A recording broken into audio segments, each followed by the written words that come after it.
by ex-teammate, none other than John Garrett. John Garrett, Minnesota Fighting Saints. I think I've... Congratulations and welcome back to the NHL. Thank you. I know you need your skates sharpened. Oh, my God. I thought I was going to die out there today. Dickinson, centering pass. You're right, boys. That's it.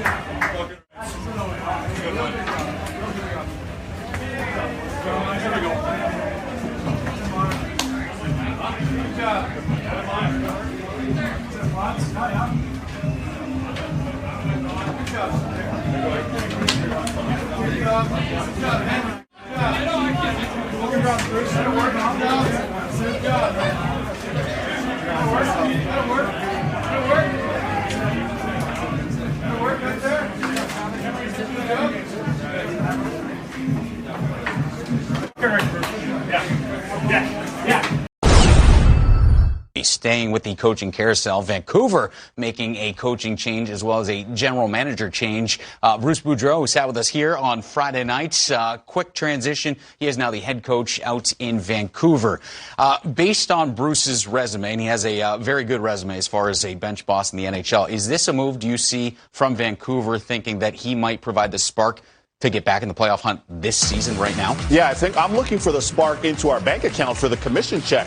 So, Bruce, if you're watching, there's a lot of residual. We were just with you for 3.5 hours. Don't have those alligator arms. We're watching. But, no, listen, I think the biggest thing that he brings is a wealth of experience. And he's coached high-skilled players, especially during his time with the Washington Capitals. And for us working alongside him here, I'm sure he's going to lean on that with the young players. Hey, Elias Pettersson, I coached Ovi and Backstrom. Hey, Brock Besser, I coach Ovi and Backstrom and John Carlson and Mike Green and elite offensive players. Now, you guys have the ability to be elite, certainly in the case of Pettersson and Besser being a great shooter. But, Jammer, that's the biggest thing for me that I think he's going to try to sell, because you can see by the numbers, especially for Pettersson and Besser, that they're very pale based on the players that they should be. Weeks, you hit it on the head, and this is a fragile group. And I think Bruce has a great understanding and an awareness of how to mend those relationships, how to go in there and really get the buy-in and let those young players know that he cares about them. He has that within him. That's who he is as a person. I think it's important that he goes in there and lets them know that, you know what, we're going to make mistakes. Let's get back to playing on our toes, playing with confidence, having a little bit of fun. Yeah. This is the National Hockey League.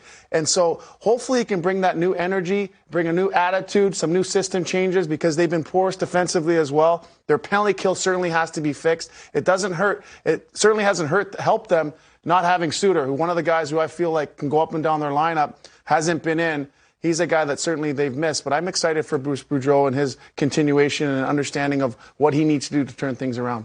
And they need a lot of positivity there. Yeah. Like we've talked about this. We know it's a very passionate hockey market. They love it, but it runs really not even red hot, white hot. And things seem to always be bubbling there. And you'd like to see some positivity. You want to see some positive vibes in the city. And, of course, there's been a lot of frustration, the jersey thrown on the ice and everything else. Yeah.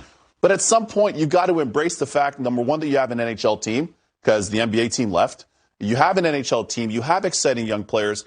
And you have to play through some growing pains and some warts. That's just going to be a part of it. So let's see where that goes for them going forward. All right, changes in Philly and Vancouver. Of those two teams, markets, and coaches in place right now, which one do you think figures it out faster? I think Philly does. And it doesn't take anything against what's going on with the Vancouver Canucks, but I feel like the way that the season had gone and the configuration of over the last couple of years, maybe they, like Montreal in the sense that maybe a little bit inflated of what they actually are as a group and where they are on that path in their development as a group. So I feel like Philly still has the pieces. They've had some issues with injuries and such, but I think they're a little bit closer. I like their back end. I like the way that they're constructed up front. I think they have an opportunity to turn things around really quickly. I do, too. I think Philly maybe can bring a little bit of levity, especially having someone like Keith Yandel there. Iron Man Keith Yandel, veteran guy, can help the leadership group, can bring a little bit of good vibes to the dressing room and to the rink daily. Like, it's a grind playing in the National Hockey League, and especially when things don't go well in a passionate city like Philly. But if I had to hedge, I'd say the Flyers, too. All right, interesting stuff. As as Bruce Boudreau joins us. He isn't big-timing us. He's not too good for us. He's the best. And that says something right there about this gentleman. So thank you, Coach. We appreciate it. Congratulations on win number 1 with the Canucks, sir. You know, it was a lot of fun. I mean, like anything else, winning is fun. So if if we lose tomorrow, it might be chanting, "Bruce, there you go. Bruce, there you go." Listen, they were so depressed out there. I think they'll give you more than one loss before they start doing that. It's once you get on a losing streak, then you might hear it. But listen, I got to tell you, we've got the Wall of Fame here at NHL Network where we put up the pictures of all the former players and coaches. Look at that. Your photo's already gone, Bruce. It's like, what are they doing around here?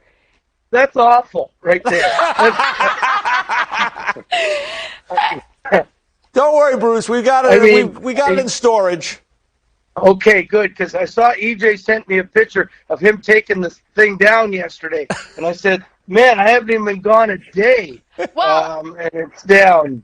Well, listen, if Ege is the culprit, I don't even know if Jeff Gorton's picture ever went up. Yeah, Jeff Gorton didn't even get a picture. He wasn't even here that long. So there's something. Look at the bright side on that one. Hey, what was the game itself like last night? I mean, going back on the bench, you've been there so many times. I mean, you've coached 984 games going into that one last night. What was that walk to the bench and that whole first part of the game like for you? It was, to be honest, it was really exciting. I mean, sometimes you don't know how much you miss something until it's not there anymore. And so jumping back in yesterday was really, really a lot of fun. Being part of the team again. And you guys know I've talked about it, is I thought we were a team at the NHL Network, and that made me really happy. And that was a lot of fun. But at the end of the day, you go home, and whether any team won or lost, it didn't really matter as long as we did a good job. But here, now you're in that fight, and I love being in the fight. It's a lot of fun. Hey, Bruce, it's Billy Jaffe. How you doing, buddy? Outstanding to see you. Congratulations on getting the opportunity. Love it. How quickly did this come together for you, buddy? And I have a two-part question. I want to know, as being a broadcaster, how much did it help you get to know the players even that much quicker that you're behind the bench with now? Well, first questions first is that, has anybody told you you look a little bit like Sean Connery right now?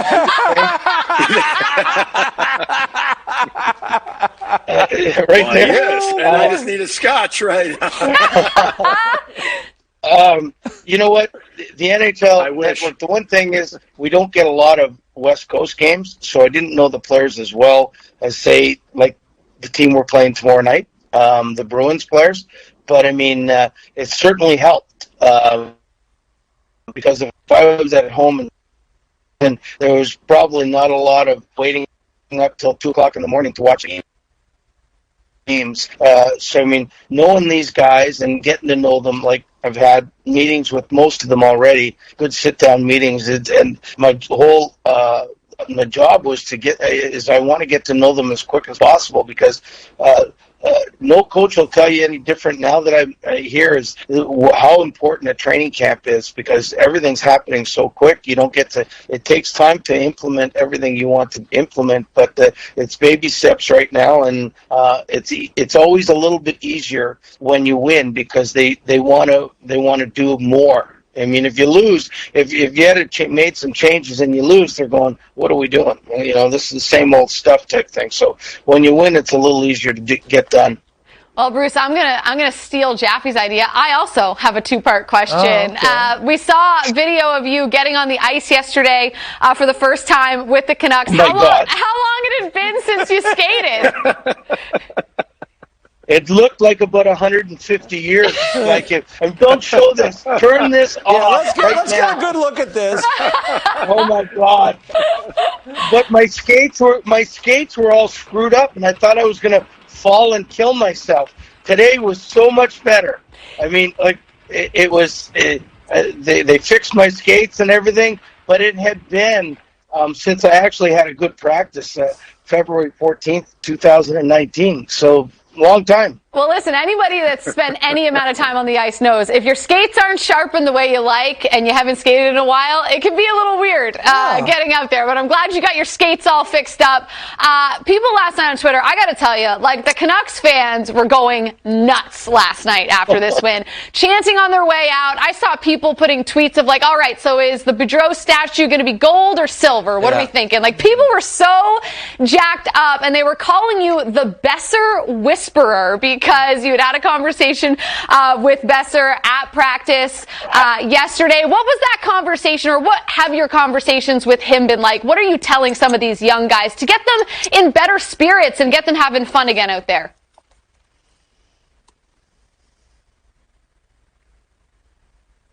Oh, we may have lost Bruce Boudreau. You know what? This is. Hold on. Did we get him? No. Oh, he's back. I just asked Brock what he thought of the weather in Minnesota, and was it as bad as everybody else thinks it is, like in the wintertime? So that's pretty well, like, asking that kind of question because he's, from Minnesota and I coached there, that we were talking more about Minnesota. But the only big thing I told him was, listen, you're a shooter. The first game you ever played in pro, you played against the Wild and you scored 2 goals. And I thought, who is this guy? And you just, I mentioned that I'd coached Ovi, and Ovi's philosophy was shoot, shoot, shoot. And you've got a great shot, so just shoot the puck and good things are going to happen. Well, Bruce, you got Thatcher Demko there in goal, and that's a good thing for coaches, right? Good goalies are always a positive thing, and he gave you a warm welcome last night with a shutout. My God, he's a good goalie. You got the three shutouts against Vegas in the playoffs, but again, being the West Coast bias, you don't get to see him that often. And but man, there was some great chances the Kings had, and he made it look so easy. So if you could just do that for 56 more games, I'll be very happy. Bruce, you made mention that you're excited and looking forward to coaching in Canada. It's not easy. It's different than coaching in some certain markets in the U.S. However, given your status and how much experience you have, do you feel like you're prepared better to go coach in Canada? At times it can be very fishbowl-like. Well, I think working with the media has really helped me an awful lot. And it is, you have to watch every little thing you say and do. Because there's usually so much media that some are looking for different things, looking for mannerisms, looking for the one slip of the word. So it's I'm not going to be just able to to shoot my mouth off and without any thought preparation into it anymore, it seems. Well, we'll do that for you here. That's not. We do that every day here, so that's not an issue. Bruce, let me ask you a serious question, because you had all this success as a coach. You've been working with us now for the last little while. Jobs came and went. Did you think you were going to get an opportunity? Did you think that maybe it was over? I actually did. You always hope and you dream that it's never over. And the one thing about me is, I've never given up hope, on anything. It's like when I was 38 years old and playing in the minors, I thought if I just had one more good year, I could maybe play in the NHL. And when I was 53, coaching in Hershey, you just kept thinking that, give me a shot, and then you wonder if you're too old. And in the same situation we are now, I didn't know how some GMs or ownership would think about an older guy going in, but you'd always hope that there would be one guy that would give you an opportunity to do what you love to do. And the Canucks and the Aquilinis were unbelievable, and gave me that chance. So I'll be forever indebted. As John Cena would say, never give up. That's right. You didn't, and we are so happy for you, because your love of the game is so pure and genuine, and I'm just happy that you are back doing what you love. We're going to let you go. I know you're making the rounds on the media and all that stuff, but did you catch Monday Night Raw last night? Do you need an update? You know what? I'm so glad you asked me because I was working last night and I didn't know if you said, "Oh, we're going to let you go," and I'm going, "No. How did KO do? I got to know." Yes. Okay. So what happened is the cage match between Kevin Owens and Big E happened, right? Kevin Owens lost, but then Bobby Lashley came out and attacked all three of them and stood tall. But I know you don't like hearing that because you love Kevin Owens. The good news is your girl Becky Lynch, she held it down. She won her match against Liv Morgan. There you go. Well, 1 out of 2 ain't bad, but I can see a triple threat match coming for a championship between those three guys again now. You're going to see it New Year's Day, January 1st. Listen, Bruce, don't worry. I will text you all of the WWE updates. You focus on coaching. I'll send you all the recaps, all right? That's right. Hey, that's great, and I will tell you off the air what I've got planned for this team, and it has something to do with the WWE. Yes! All right. I can't wait to get that scoop that I'm apparently not allowed to share with anyone. But Bruce, you're the best. Thank you for making time for us. We miss you already, buddy, but best of luck this year, and congratulations again. You deserve it. Well, I appreciate it, and anytime you guys want to talk to me, I'll be ready to talk to you. All right. Aw, you're the best. Thanks, boss. Good luck. See you soon. See ya. Yeah, no, I mean, I thought they played really hard, and I mean, that's that's what I asked them to do, or all the coaches asked them to do, and I mean, they did. They played really hard. They were aggressive. They were on the puck. I mean, we made a lot of mistakes that are correctable mistakes, but I mean, when you win and you can get away with those correctable mistakes, I think it's a great teaching tool for tomorrow's practice. When I spoke to you earlier, you talked about Thatcher Demko being a potential all-star in this league. Did he show that potential for you tonight? He wasn't bad. I liked him. Good goalies make good coaches, I can tell you that much. So, and he played really good. He's been playing great all year. So, I mean, it's good that he got rewarded, with a shutout. You're forechecking. Go ahead. You talked about mistakes, correctable mistakes. But the way that this team's been sputtering prior to tonight, is it a challenge at all coming into this situation just to get guys to play unencumbered or free, not worrying about those mistakes? I don't know. I mean, they all want to win, and I mean, they're all competitive. They all wanted to win from the time they were 5 years old, and you can see that they hated the way they feel when they're losing, when the crowd's booing and everything else. So, I mean, to me, and we said at the beginning, and Scott said, we're going to make a lot of mistakes, but if we make them through effort, then that will be fine. We will live with them.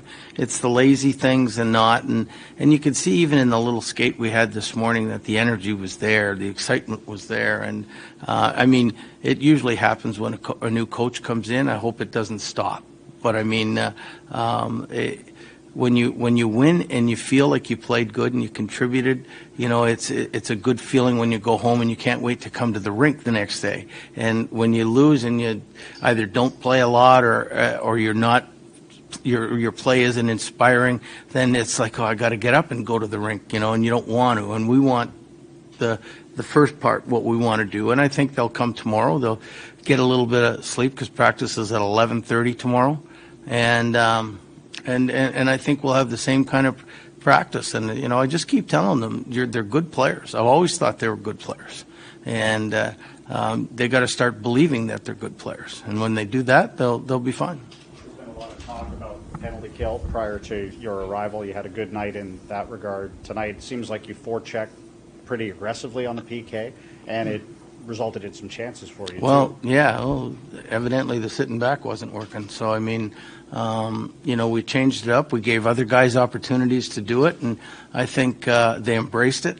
They sit there and they haven't done it before. And I told Brock, I said, "You're next," and he said, "Holy crap! I mean, I'm going to kill a penalty." So, I mean, that's fun. I mean, when guys say they want to try it and give me a shot at it. And so you put the onus on them now. They go out and they do it, and they did what Scott wanted them to do, and so they're going to get more opportunities to do it.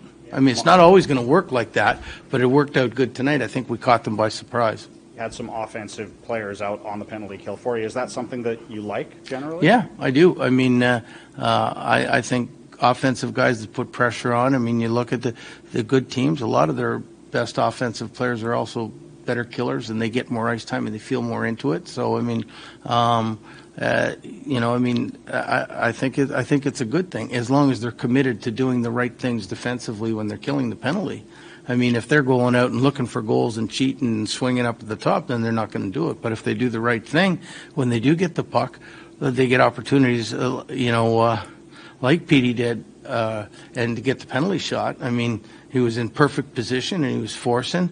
I mean, he didn't score the goal, but it was a great job defensively to get that opportunity. Bruce, it's been such a whirlwind 24 hours. I mean, around this time last night, you're touching down in this city. How difficult, or was it difficult for you to run a bench with players that you're still... I told him, who's up? I have no clue. Who's out there? Like, I mean, it wasn't easy. Like, I mean, I'll get to know the players more, but I mean, it's 4 new lines just thrown at you. Sometimes it's a little bit of a whirlwind. I mean, but it was fun. I had a lot of people on the bench to help me. So, I mean, especially when you're running like 8 forwards killing penalties and we're trying to change every 25 to 30 seconds, I'm going, Walks, what guys are up next? What guys are up next? Because he's keeping a track of it. And so when you got good help, it's easy. How does it feel for you personally when you hear the fans chanting, Bruce, there it is? Oh, I didn't hear it, but yeah, it would be nice. That's great stuff. Anything positive. I mean, Bruce is so close to boo, so I mean, you never want to see it at all, actually. You talked about how in the morning skate, the one area of systems that you were able to focus on was the forecheck. It did seem a lot more aggressive, 2 players going deep a lot of times. Did you get the results you were looking for from the forecheck today? Yeah, I mean, we kept pucks in. I mean, we scored a couple goals off it, but we set so many turnovers up. And I mean, for Connor's goal and for the other goal, what's his name? I'll get it. His first goal of the year. What was his name? Yeah, Lammy. That's it. Yeah. Like, I mean, it's all started from a forecheck, so it was all good. Talk about Vasily Podkolzin. He led your forward group in time on ice in the first period. He had an assist tonight. He's a young player. He was going well with Garland and Pettersson. What do you see from him? And do you see growth? Do you see him being a major factor? He's going to be better. He's going to get better all the time. I mean, he can skate. He's strong on the puck. I mean, it's hard not to like his play. And when you look at all the guys that are name guys that are making money, and then all of a sudden you throw in Hoagie and you throw in him, that really works. That's what you need, is those guys that aren't supposed to be really good that can become really good. That's when you get a good team. I know you've watched a lot of hockey, even when you weren't working. You saw this team before you came here. Was there anyone who surprised you today? I mean, not really. I mean, they all just worked so hard. But I mean, it was a short time ago. I mean, that I coached against all these players, so you sort of knew that what you were getting. I mean, 2 years ago, Demko wasn't nearly as good as he is now. I mean, once he went in the bubble and got all those shutouts, but he was barely up from the minors at that point when I last played against him. So, I mean, but now you look at him, and the guy can play. Bruce, I know you've been working in the business still and following. You obviously have experience as a coach, but as this process starts to unfold, do you cram for the exam? Like, have you been watching Canucks games? I probably watched the last 2.5 weeks. Whenever I could. I mean, sometimes I'm working and you can't, so you go home and you watch the Montreal game, for example, was also on Canadian TV in the next afternoon, so I'd watch it then, and even though you know the results. And I mean, we was working during the Boston game, but you'd go home and you watch all the highlights, but you don't see the intricacies of everything. But I mean, for a lot of the games, you get a chance when they're late at night, when you got the network, the NHL network going. I mean, you can see all the games. So, and I watch as many as I can. nothing like catching a game from behind the bench, Bruce. Man, it was fast. Yeah. It's a lot different than watching it on TV for the last year and a half. I can tell you that. To us, Pedersen seemed to be playing with more